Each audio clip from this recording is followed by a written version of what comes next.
Well, we just returned from Oshkosh and haven't done a video in a while just because I've been doing some things that are kind of out of sequence, which is painting. You can see I've got a wing over here in a wing cradle. There's my horizontal stabilizer right there, and elevators up here. So I'm going to be a little bit different than most people. I'm going to paint the fuselage before I mount the engine and the landing gear. That way I can paint it on the rotisserie so I can gain access to the bottom without laying on my back and spilling paint all over myself, that sort of thing. So that's where I'm at now. I'm waiting on the finishing kit right now. A little bit of confusion from Sling on that.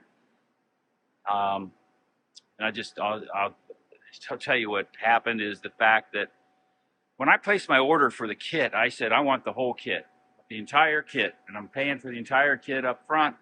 And I realized maybe some things will be back ordered, but that's okay. Let's pay for the whole thing up front.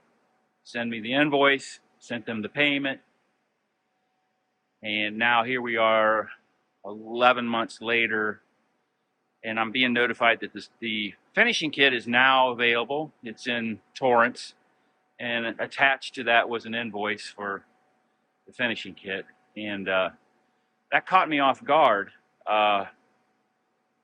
I suppose I should have poured through the invoice when I originally bought the kit, but I'm not going to argue with somebody about what they say the cost of the kit is. You say this is what the cost of the kit is, that's the cost of the kit. So now I owe them for a finishing kit, and that was kind of a bummer because I really had funds allocated for other things. And the other bummer was, and I'll just say it, and I'm not going to make a big stink about this, but I replied back to the email and I said, listen, you could have said to me that, hey, this is what you paid for, and this is what you have not paid for, and at some point you're going to get an invoice for these items, which is the finishing kit. Nothing. Nobody replied, and I think there was 5 people that were on that email at Sling, and not one person replied to that email. So that was kind of a stinker. I really didn't care for that. I wish somebody could, look, hey, we understand, maybe we'll fix our policy. Sure hope nobody else comes through that or goes through that problem again in the future, but that's what happens. All right, so here we are. Little pissed about that, so hope nobody else has to experience that too. So let's take a look at the paint booth. I'm getting ready to paint. I made some fixtures and things like that for flaps and ailerons and so forth. I've used Stewart's paint system before, which is what I'm using on the Sling. I used the Stewart system on my Bearhawk, and I really liked it because it's water-based. Here's all the paint here. Water-based, not solvent, so not a lot of issues with fumes and